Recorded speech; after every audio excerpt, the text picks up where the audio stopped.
तो जय हिंद बच्चों। आज फिर से हम आ गए हैं आप लोगों के सामने एक बहुत ही महत्वपूर्ण और एक नए टॉपिक को लेकर के, जिसका नाम है परागण। आप जो है देख सकते हैं परागण, पॉलिनेशन। इसको स्टार्ट करने से पहले मैं बता देना चाहता हूँ कि ये जो टॉपिक है आपके क्लास 10th 12th और भी जितने भी कॉम्पिटिटिव एग्जाम्स होते हैं उन सभी एग्जाम में ये क्वेश्चन आता है। तो हम लोग चलिए देखते हैं इसके बारे में आगे क्या है। चलिए, एक तरफ से जो भी टर्म्स है परागण की प्रक्रिया में जितने भी टर्म आते हैं उन सभी टर्म को मैंने एक तरफ से लिख दिया है। ये कुछ टॉपिक्स हैं, उसके कुछ पॉइंट्स हैं। यदि इस पॉइंट को आप अच्छे से क्लियर कर लेते हो तो आपको जो है पॉलिनेशन समझने में बहुत आसानी होगी। चलिए तो देखते हैं हम लोग पहले वाला को। ये है पराग। पराग को आप कह सकते हैं पॉलन। पॉलन का मतलब वो है कि जब आप किसी पुष्प को देखते हो, किसी फूल को देखते हैं, तो फूल को टच करने के बाद जो आपके हाथों में कुछ रवादार मटेरियल आ जाता है उसको कहते हैं हम लोग पराग। जैसे अभी जो है सरसों का फूल या गुड़हल का फूल आप अगर जब उसको टच करेंगे तो उसमें से कुछ आपका दानेदार कुछ न कुछ ऐसा पदार्थ मिलता है जिसको हम लोग क्या कहते हैं, पदार्थ कहते हैं। ये पराग कहते हैं। पराग जो है एक तरीके का एक ऐसा कण है जो परागण की प्रक्रिया में भाग लेता है। ठीक है, परागण की प्रक्रिया में भाग लेगा। अभी बताएंगे कि परागण है क्या। और फिर देखिए दूसरा पॉइंट है परागकण। देखिए, जब आप उसी पुष्प को टच करते हैं तो पुष्प के टच करने के बाद आपको जो है हथेलियों पे बहुत सारे उसका जो है रवादार मटेरियल लगेगा, लेकिन उसमें से जब आप एक कण को छाटेंगे तो उस एक कण को बताया जाता है परागकण। ठीक है, परागकण जो होता है इसमें जो है आपका चोल भी रहता है, मतलब बाह्य भित्ति रहेगी, अंतर भित्ति रहेगी। बाह्य वाले को बाह्य चोल कहेंगे, अंतर वाले को अंतर चोल कहेंगे। ठीक है, तो ये परागकण का हमने जो है यहाँ पे व्यास ढूंढ करके लिख दिया कि इसका जो व्यास होता है 25 से लेकर 50 माइक्रोमीटर होता है। जैसे यदि आप किसी भी गुड़हल का या अभी सरसों का देखेंगे तो इस तरीके का छोटा सा आपको जो है परागकण मिलेगा। आप बस एक बार इस तरीके से सरसों के खेत में जा करके एकदम शाहरुख खान के स्टाइल में आप जो है थोड़ा सा लहराइए। इसके बाद देखिए तुरंत आपके हाथों में पीले पीले जो है रंगीदार पदार्थ लगना चालू हो जाएंगे। उसी को कहते हैं परागकण। ये जो है कभी कभी देखिए होता क्या है एग्जाम में कि आपको लिखने के लिए आ जाता है कि परागकण है क्या, पुंकेसर क्या है, वर्तिका क्या है, ये लिखने के लिए आ जाता है। तो कभी कभी लिखने के लिए आ जाएगा तो हम उसका काम बता देंगे। यदि इसमें ये आ जाए कि बताइए कि परागण की प्रक्रिया में कौन कौन भाग लेते हैं तो हम उसको बता देंगे, डिक्लेयर कर देंगे। चलिए नेक्स्ट देखते हैं परागकोश। ये तीनों एक ही पहलू है। पराग मिला, ऐसे ही जनरली हम लोग देख रहे हैं तो उसको पराग कह देंगे। एक कण है तो परागकण कह देंगे। यदि बहुत सारे उसका ग्रुप है तो वो क्या हो जाएगा, परागकोश हो जाएगा। ठीक है, आगे चलते हैं। देखिए स्त्री केसर, इसको आप जो है गाइनीशियम के नाम से भी जानते हैं, पुंकेसर एंड्रोशियम है। तो स्त्री केसर जो है एक ऐसा है पहलू, आपके जितने भी पुष्पीय पादपों में लैंगिक जनन होता है उसमें जो है ये क्या करेगा, स्त्री केसर जो है एक संग्राहक के रूप में काम करता है। ठीक है, ये जो है ग्राही के रूप में काम करता है।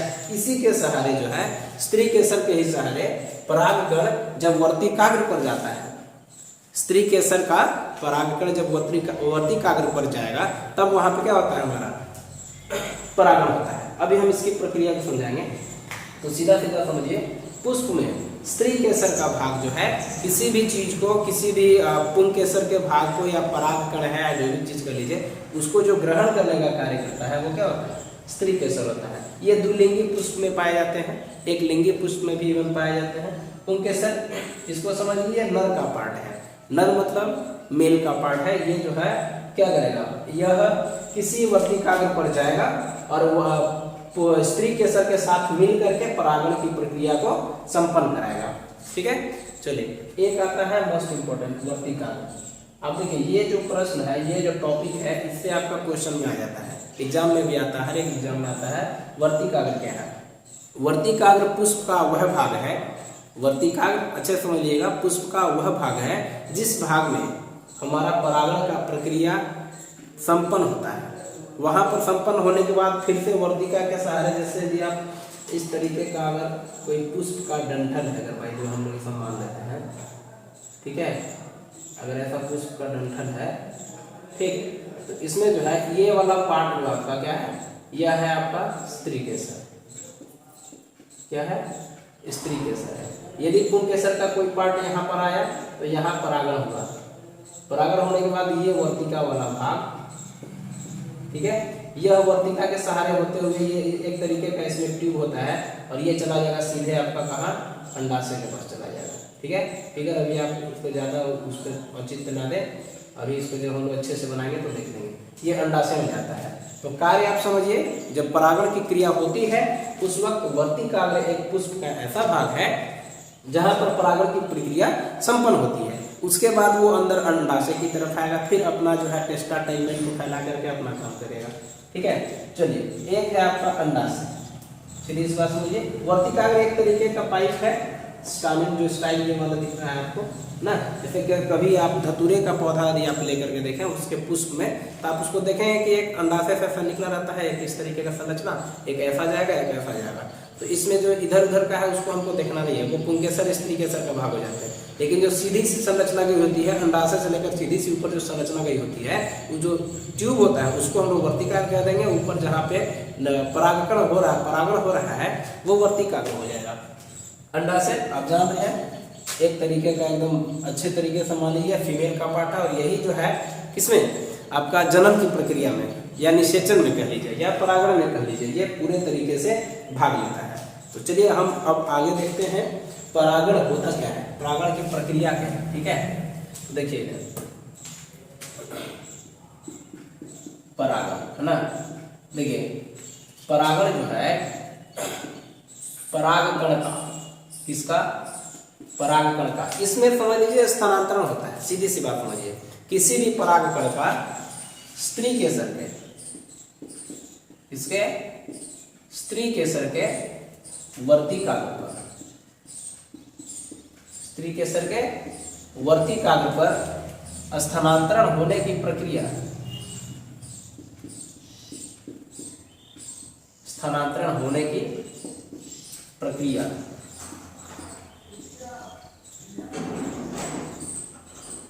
परागण कहलाती है। क्या कहलाती है, परागण कहलाती है। जैसे एक, जैसे मान लीजिए हम लोग बनाते हैं इस तरीके का, मान लीजिए पुष्प है ना, एक छोटा सा हम लोग बना देते हैं। तो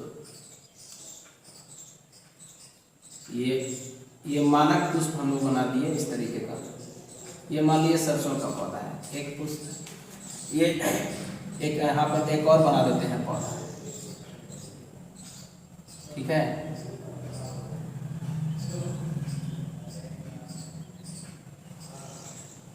ठीक है, इस तरीके का है। ये मान लीजिए सरसों के दो प्रकार के पौधे हैं। इस पे क्या है, देखिए परागकण का, परागकण जैसे मान लीजिए पुष्प है, इसका परागकण का यहाँ से एक परागकण उठा, और या तो इसी पौधे के विभिन्न, एक पौधा है, एक में देखिए आपको 5 पुष्प दिखाई दे रहे हैं, इसी पौधे के किसी पुष्प के वर्तिकाग्र से स्त्री केसर पर जब इसका स्थानांतरण हो जाएगा तो वो परागण कहलाएगा। जैसे यहाँ पर परागकण है, या इसमें भी देखिए पुष्प लगा हुआ है, तो इसका भी क्या होगा, स्त्री केसर होगा कि नहीं होगा, जाहिर सी बात है स्त्री केसर होगा इसका। अब देखिए इसमें जब स्त्री केसर है तो इसमें वर्तिकाग्र भी होगा, होगा। पुष्प है तो स्त्री केसर, वर्तिकाग्र, पुंकेसर, वर्तिका, अंडाशय, तो ये तो होना तय है। तो इसमें देखिए एक पुष्प का परागकण या तो उसी पौधे के दूसरे पुष्प के स्त्री केसर के वर्तिकाग्र पर, या दूसरे पौधे के किसी पुष्प के स्त्री केसर के वर्तिकाग्र पर जाकर के जब स्थानांतरित होगा, गैमेट का फ्यूजन करेगा, तो यह प्रक्रिया क्या कहलाएगी, परागण कहलाएगा। परागकण का स्त्री केसर के वर्तिकाग्र पर स्थानांतरण, जब परागकण किसी भी स्त्री केसर का वर्तिकाग्र पर चला जाएगा तो वो परागण कहलाएगा, चाहे वो उसी पौधे के दूसरे पुष्प के ऊपर हो या उसी प्रकार के या किसी भी प्रकार के दूसरे पौधे के पुष्प के ऊपर होगा। आई बात समझ में, एक पौधा एक पुष्प, एक पौधा एक पुष्प, या तो उसी पौधे के दूसरे पुष्प पर या दूसरे पौधे के दूसरे पुष्प पर जब परागकण किसी स्त्री केसर के वर्तिकाग्र पर पहुंचेगा तो वो क्या कहलाएगा, परागण कहलाएगा। यहाँ तक आया समझ में। यहाँ से आप देख सकते हैं जैसे किसी भी पौधे से किसी भी पुष्प पे न, एक पौधे के उसी पुष्प के दूसरे वाले स्त्री केसर के वर्तिकाग्र पर, या एक पौधे से दूसरे पौधे के स्त्री केसर के वर्तिकाग्र पर जब कोई परागकण जा करके स्त्री केसर के साथ संयुग्मन करेगा तो वो क्या कहलाएगा, परागण कहलाएगा। ठीक है, आगे देखिए, इसी चीज को आप अगर चाहे तो एक स्क्रीनशॉट ले लीजिए, तब तक हम जो है फिर इसको अभी इरेज करके अब आपको बताएंगे इसके प्रकार क्या है। ठीक है, चलिए आराम से आप लिख भी सकते हैं। देखिए आगे इसको जो है हम कंप्लीटली खत्म ही करने का प्रयास किए हैं। देखिए इसका जो है प्रकार आप देख लीजिए। ठीक है, तो ये जो है कक्षा 10वीं में भी पूछा जाता है और कक्षा 12th में भी पूछा जाता है। आप जब किसी कंपटीशन वाला एग्जाम देंगे उसमें भी पूछा जाएगा। अभी फिलहाल हम लोग जो है टेट का एग्जाम दिए थे, टीचर एलिजिबिलिटी टेस्ट, उसमें भी इससे प्रश्न उठे थे। तो आप इसको देख लीजिए। इसको जो है आप कह सकते हैं एक स्वपरागण होता है, स्वपरागण। ठीक है, और एक होता है परपरागण। ये मैं अभी आप लोगों को बातों बातों में ही बता दिया कि स्वपरागण होता क्या है, परपरागण क्या होता है। आप समझिए, स्वपरागण का मतलब है जब किसी एक पौधे के विभिन्न पुष्प के बीच में ही जब परागण हो जाएगा तो वह स्वपरागण हो जाएगा। जैसे एक इस तरीके का पौधा लिए हम लोग, ठीक है, इसमें जैसे मान लीजिए यहाँ पे पुष्प है ना, यहाँ पुष्प है, ऐसा है। यहाँ से देखिए एक पौधा है, एक पौधे में 5 पुष्प हैं। यदि इन्हीं पुष्पों के बीच में किसी न किसी 2 पुष्प के बीच में यदि जब परागण की प्रक्रिया हो जाएगी तो ये स्वपरागण कहलाएगा। या नीचे वाला पुष्प से इसमें हो जाए या इस वाले पुष्प से इसमें हो जाए, किसी भी एक पुष्प से दूसरे पुष्प में, पौधे चेंज नहीं होना चाहिए, पौधा सेम रहेगा। एक पुष्प का दूसरे पुष्प के साथ जब परागण हो जाएगा तो वो स्वपरागण हो जाएगा। क्लियर? अब देखिए परपरागण का मतलब है जब एक पौधा का पुष्प किसी दूसरे पौधे के पुष्प के साथ जाकर के परागण की क्रिया करेगा। एक पौधे का पुष्प किसी दूसरे पौधे के पुष्प के साथ जाकर के उसके स्त्री केसर के वर्तिकाग्र पर मिलने के बाद जब परागण की प्रक्रिया करेगा तब वो क्या कहलाएगा, परपरागण कहलाया जाएगा। जैसे देखिए यहाँ एक पौधा ये है, दूसरा पौधा ये है, इसका पुष्प का एक परागण उड़ करके दूसरे पौधे के दूसरे पुष्प के ऊपर चला गया तो ये परपरागण। भाई पर मतलब क्या होता है, पराया होता है ना, अपना पराया अपने हो गए, तो ये अपने में हो गया तो स्वयं में हो गया। अपना मतलब स्वयं में हो गया, इसलिए स्वपरागण। पर में हो गया मतलब परपरागण। आप यहाँ से दिमाग लगा सकते हैं। स्व का मतलब स्वयं, स्व का मतलब स्वयं से, यानी कि स्वयं के पौधे से जब परागण हो जाएगा तो स्वपरागण हो जाएगा। पर का मतलब होता है पराया। पर मतलब पराया, पराया मतलब दूसरा। तो जब एक पौधे के बाद दूसरे पौधे में जाकर के संयुग्मन करके वर्तिकाग्र पे मिलने के बाद जब परागण करेगा तो क्या हो जाएगा, परपरागण हो जाएगा। आई बात समझ में? अभी देखिए हम आपको जो है इस समझ में आ गया। आपको डेफिनेशन में बता देता हूं यदि आपको लिखने में दिक्कत हो तो। देखिए स्वपरागण, ठीक है, जब एक पौधे का पुष्प, एक पौधे का पुष्प उसी पौधे के दूसरे पुष्प के साथ परागण करता है, ठीक है, तो वो क्या कहलाएगा, स्वपरागण कहलाएगा। इतना दिमाग में रखिएगा। जब एक पौधे का पुष्प उसी पौधे के दूसरे पुष्प के साथ परागण करेगा तो वह स्वपरागण कहलाएगा। यहां से देख लीजिए परपरागण। पर जब एक पौधे का पुष्प दूसरे पौधे के पुष्प के साथ, दूसरे पौधे के पुष्प के साथ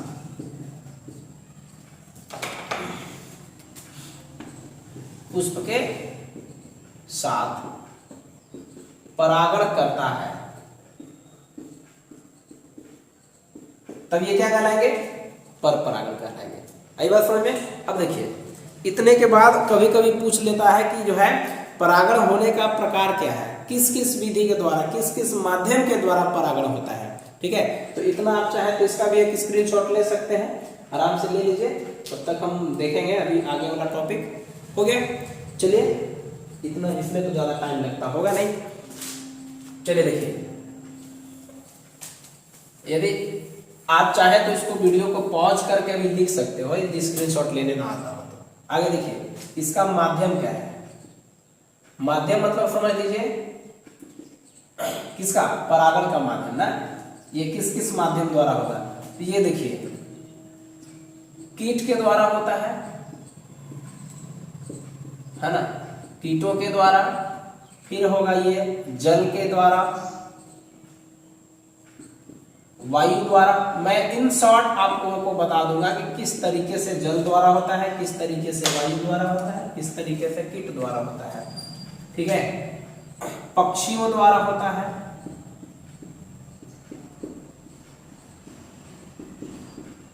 ठीक है। चलिए आगे देखते हैं। जैसे देखिए ये कीट के द्वारा है। कीट मतलब आप समझते हैं छोटे छोटे कीड़े मकोड़े, जैसे मधुमक्खी है ना, इसमें एक मधुमक्खी भी आप डाल सकते हैं।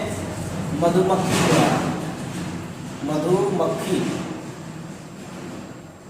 द्वारा जैसे ऊपर से देखते हैं। कीट का काम क्या है कि कीड़े मकोड़े जो होते हैं एक पुष्प से दूसरे पुष्प के ऊपर जाते हैं, ठीक है। तो उनके पैर में क्या होगा, जैसे मान लीजिए कि एक पुष्प के ऊपर बैठ गए, अब उनके पैर में, उनके पंख में जो भी चीजें हैं, जो भी बॉडी का ऑर्गन्स है, उस ऑर्गन में उसका जो है पोलन ग्रेन्स, ये जो परागकण है वो चिपक जाएगा।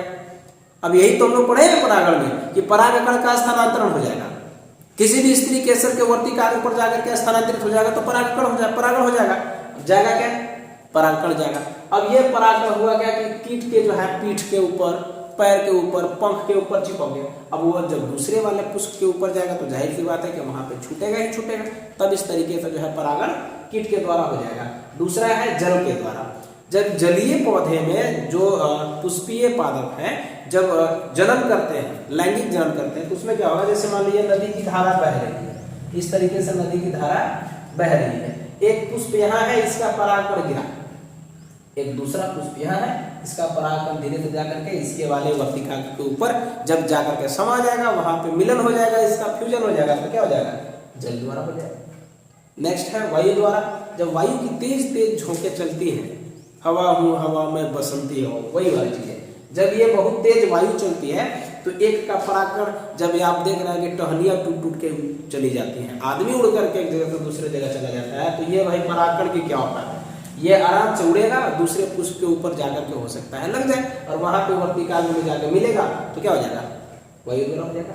पक्षी के द्वारा, पक्षियों का भी वही काम है जो कीड़े मकोड़ा का काम है। कभी पक्षी इस डाल पे, कभी पक्षी उस डाल पे बैठते रहते हैं, कभी इस पेड़ पे, कभी उस पेड़ पे, तो कभी इस वाले पुष्प के ऊपर। वो लोग फल के चक्कर में घूमते रहते हैं, तो वह पक्षी के द्वारा पंख में लगने के बाद भी जो है उनका परागण हो सकता है। मधुमक्खी ये नेक्टर निकालने के लिए, मधु निकालने के लिए, हनी निकालने के लिए, जो शहद निकालने का, मकरंद निकालने का प्रयास करते हैं, मकरंद निकालने के चक्कर में ये तो भाई मकरंद पुष्प से ही निकलेगा। उस पुष्प के द्वारा जो भी इनका परागकण होता है मधुमक्खी के पंख में लग जाता है, इनके पैर में लग जाता है, और फिर जब ये दूसरे पौधे में के पुष्प में जाकर के मकरंद ढूंढने का प्रयास करते हैं तो वहां पे परागकण को छोड़ देते हैं। इस तरीके से जो है किसका, मधुमक्खी द्वारा जो है हमारा परागण हो जाता है। ये टॉपिक जो है 10th में या 12th में जब भी है तो ये लगभग आपको जो हम देख रहे हैं कम से कम 4 नंबर देके जाता है। तो यहाँ से आप अपना 4 नंबर पक्के कर सकते हैं, और ये जो है आपके एग्जाम के लिए रामबाण साबित हो जाएगा।